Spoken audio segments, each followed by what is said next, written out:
Hello प्यारे विद्यार्थियों, कैसे हैं आप सभी लोग।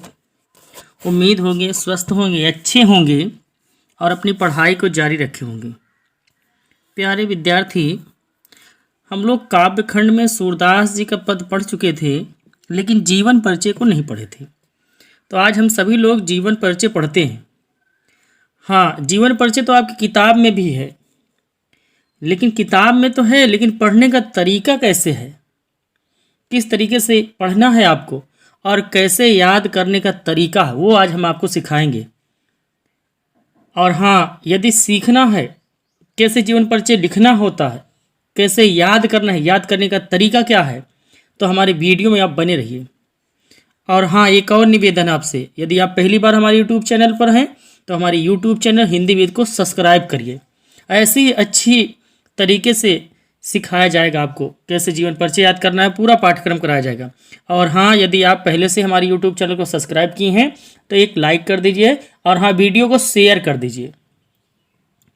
और शेयर करने लाइक करने में कुछ लगता नहीं है। चलिए शुरुआत करते हैं कैसे जीवन परिचय आपको पढ़ना है। सूरदास के जीवन परिचय के विषय में आज पढ़ेंगे। काव्य खंड में पहला पाठ है। देखो लिखा क्या है, अष्टछाप। क्या लिखा हुआ है, अष्टछाप के सर्वश्रेष्ठ कवि सूरदास जी। अष्टछाप क्या होता है, 8 कवियों का जो है एक समूह बनाया गया है, उसमें एक सूरदास जी हैं। जन्म कब हुआ था, बैसाख पंचमी को हुआ था। बैसाख महीने में पंचमी में सन 1478 ईस्वी में हुआ था। कब हुआ था, 1478। कहाँ पर हुआ था, आगरा से मथुरा जाने वाली। आगरा किसके लिए प्रसिद्ध है, ताजमहल के लिए प्रसिद्ध है। सूरदास जी का जन्म कहाँ हुआ, तो वही आगरा जो है ना, आगरा के बगल भी है मथुरा है, जाने वाली जो सड़क है वहीं पर है रुनकता है। क्या है, रुनकता नामक स्थान है। कौन सा है, रुनकता नामक स्थान है। आगरा के पास, आगरा से मथुरा जाने वाली रोड रुनकता के पास एक गांव में हुआ था। लेकिन भैया विद्यार्थी, इसमें कुछ मतभेद भी है। कुछ लोग यह मानते हैं कि दिल्ली के पास, कुछ लोगों का मानना है कि इनका जन्म दिल्ली के पास सीही नामक गांव में हुआ था। कहाँ पर हुआ था, सीही नामक गांव में हुआ था। अभी तक आप क्या पढ़े कि सूरदास जी का जन्म कब हुआ था, बैसाख पंचमी को, बैसाख महीने के पंचमी को। सन की बात किया जाए तो 1478। कब, 1478 ईस्वी में। कहाँ पर, आगरा से मथुरा जाने वाली सड़क। कहाँ, आगरा। हमने याद दिलाया था कैसे कि ताजमहल कहाँ पर है, आगरा में है। कहाँ पर है, ताजमहल आगरा में है। तो आगरा से मथुरा जाने वाली जो सड़क है उसी के पास में एक गांव का नाम है रुनकता नामक गांव में हुआ था। कुछ विद्वान इनका जन्म क्या मानते हैं, दिल्ली के पास सीही नामक गांव मानते हैं। लेकिन ऐसा लोगों का मतभेद है, यानी विद्वानों का मतभेद है। अब बात आती है, सूरदास जी जन्म से अंधे थे या नहीं थे, इस पे लोगों का मतभेद है। आपको लिखना क्या है कि अष्टछाप के सर्वश्रेष्ठ कवि सूरदास जी का जन्म बैसाख महीने के पंचमी को सन 1478 ईस्वी में आगरा से मथुरा जाने वाली सड़क के पास रुनकता नामक गांव में हुआ था। कुछ विद्वान दिल्ली के पास सीही नामक गांव में भी मानते हैं इनका कि जन्म हुआ था। अब भैया ये है कि सूरदास जी अंधे थे कि नहीं थे, ऐसा विद्वानों का मतभेद है। लेकिन ऐसा मानना जाए कि ये बचपन से ही विरक्त हो गए थे, घर परिवार छोड़ दिए थे और गांव घाट के पास रह करके विनय के पद क्या करते, गाया करते थे। एक बार वल्लभाचार्य, यही इनके गुरु हैं, गांव घाट के पास रुके। सूरदास ने उन्हें एक अपना स्वरचित का मतलब होता है अपने द्वारा रचा हुआ। स्वरचित का मतलब क्या होता है, अपने द्वारा रचित हुआ। अपने द्वारा रचित एक पद वल्लभाचार्य जी को सुना दिया। तब इनके श्री कृष्ण लीला का गान करने का सुझाव दिया। अब क्या है आपको कि एक बार इनकी भेंट किससे हुई, वल्लभाचार्य जी से हुई। वल्लभाचार्य जी को सूरदास जी ने अपने द्वारा लिखा गया एक पद गाकर सुनाया। तो उन्होंने कहा कि आप श्री कृष्ण की भक्ति कीजिए, श्री कृष्ण का गुणगान करिए, अब वल्लभाचार्य ने उन्हें क्या बन गए? शिष्य बन गए। वल्लभाचार्य के शिष्य कौन बन गए? सूरदास जी। यानी सूरदास जी के गुरु का नाम क्या था? वल्लभाचार्य। और ये कृष्ण के गान करने लगे। श्री कृष्ण इनको वल्लभाचार्य ने गोवर्धन के पास बना एक श्रीनाथ जी का मंदिर है, वहीं पर कीर्तन करने लगे। वल्लभाचार्य के पुत्र विट्ठलनाथ ने अष्टछाप नाम से, वल्लभाचार्य के पुत्र का नाम क्या था? विट्ठलनाथ। अष्टछाप के नाम से सूरदास सहित 8 कवियों का, कृष्ण भक्ति कवियों का संगठन किया। और इनकी मृत्यु कब हुई थी? पारसौली। हमने अभी बताया था कि अष्टछाप में 8 कवि हैं और 8 में 4 वल्लभाचार्य जी के हैं और 4 उनके पुत्र विट्ठलनाथ के हैं। अगर मृत्यु की बात किया जाए सूरदास की, तो गोवर्धने के पास में इनकी मृत्यु हुई थी। गोवर्धन के पास पारसौली नामक गांव है। कब हुआ था? 1583 में। अब याद क्या करना है आपको? याद करना है, देखो कैसे याद करने का तरीका हम आपको बताते हैं। ऐसा ट्रिक बताएंगे जीवन परिचय याद करने की कि आप कभी भूलोगे ही नहीं, कभी नहीं भूलोगे। परीक्षा में आएगा तो खूब आराम से लिख दोगे, क्योंकि सबसे बड़ी समस्या आपके सामने क्या होती है कि सन को याद करना, तारीख को याद करना। कैसे? देखो हम बताते हैं। जन्म कब हुआ था? जन्म हुआ था 1478 में। ध्यान से देखिएगा, जन्म कब हुआ? 1478। 2 चीज़ें याद करनी होती। मृत्यु कब हुई थी? मृत्यु कब हुई थी? 1500 कब हुआ था? 83 में। ध्यान से देखिएगा। देखिए 1400 तो है ही है भैया, 1 1 बराबर है। और देखा 4 की जगह पे 5 लिख दिया। भाई जब पैदा हुई हैं, जन्म होगा तो पहले होगा, मरेंगे तो समय लगेगा। तो 1400 था, 14 के स्थान पे आप 15 कर दो। भाषण में जन्म 1400 और मृत्यु 1500। देखो यहाँ पर लिखा है 7 और 7 के बाद क्या आता है? 8।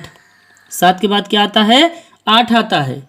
ठीक, 4 के बाद क्या आता है? 5 आता है। यहाँ पर 1 रहने दो, फिर से समझो। जन्म की बात किया जाए, जन्म कब हुआ था?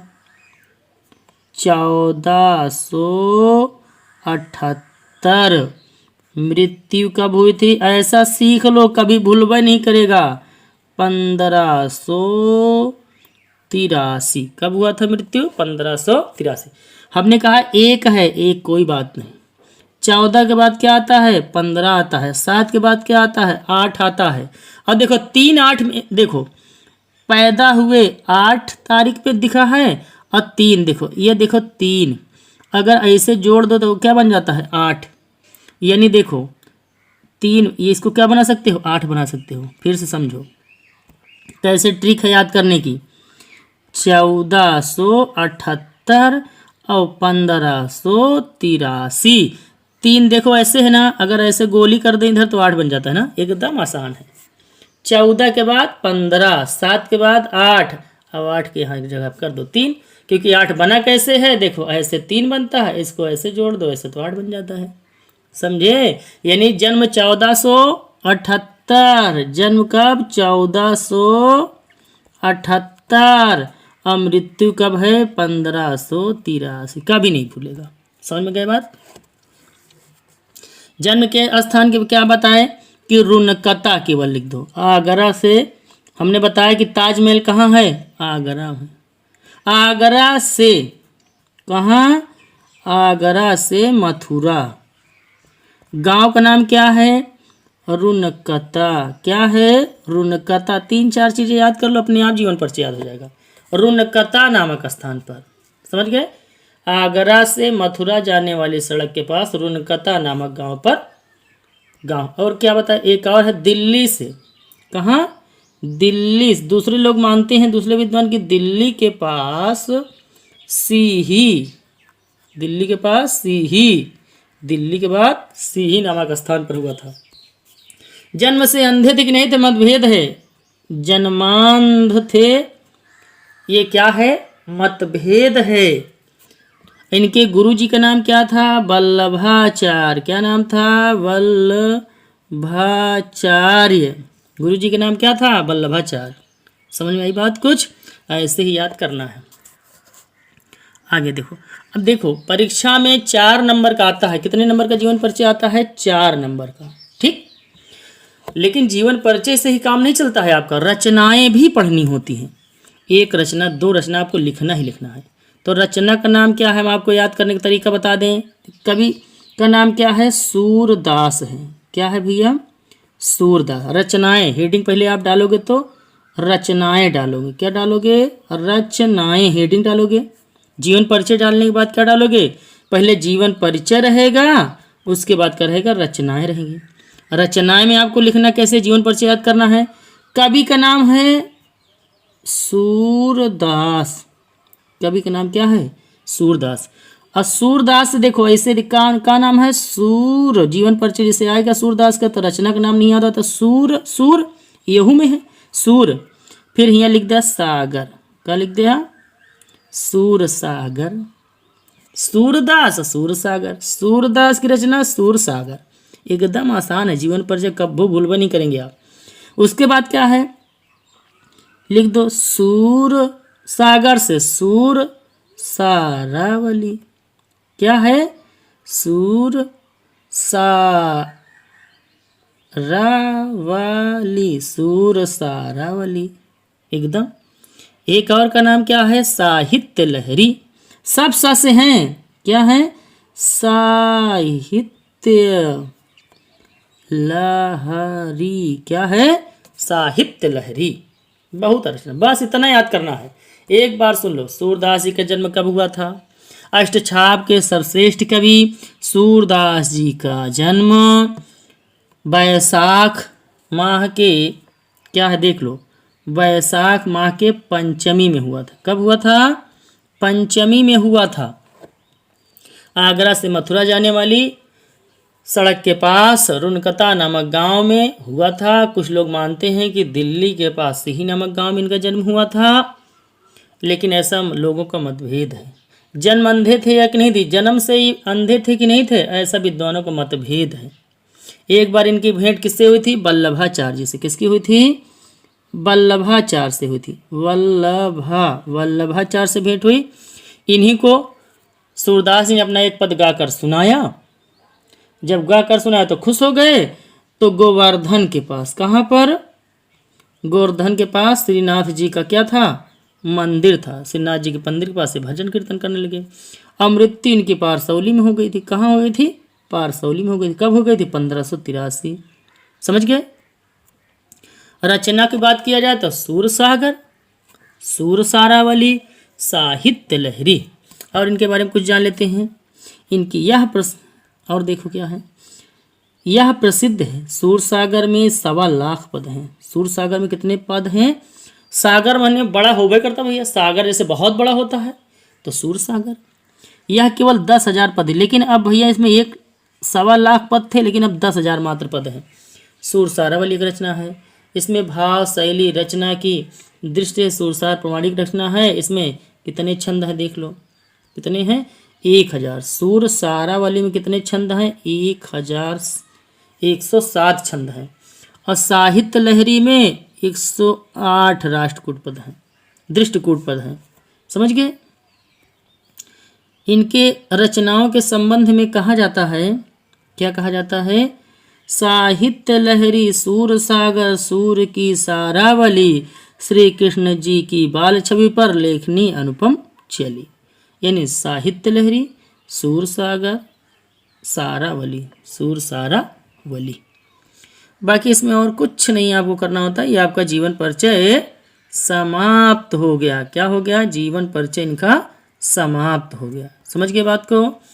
तो मिलते हैं बहुत ही जल्द एक अगले वीडियो के साथ। लेकिन हाँ, हमें उम्मीद है कि अब आपको कभी जीवन परिचय अगर एक बार देख लिए, हिंदी यूट्यूब चैनल हिंदी वीर पर आ गए, तो कहीं और आपको जाने की ज़रूरत नहीं है। यहीं पर सब कुछ अच्छे तरीके से सिखा दिया जाएगा। अच्छे तरीके, इतना अच्छे से ट्रिक याद दिला देंगे आपको, बेहतरीन शॉर्टकट आपको जो है याद करने का तरीका बता देंगे ना, एकदम रटा रहेगा। एक बार पढ़ लोगे ना 10 मिनट में पूरा जीवन परिचय एक याद हो जाएगा, कभी नहीं भूलेगा। समझ गए ना? हाँ, एक और बात, हम बहुत ही जल्द आपको व्याकरण शुरू करने वाले हैं और व्याकरण में जानते हो कि 10 नंबर 20 नंबर का पूछा जाता है। ठीक, तो मिलते हैं बहुत ही जल्द अगले वीडियो में। तब तक सभी प्यारे विद्यार्थियों को प्यार भरा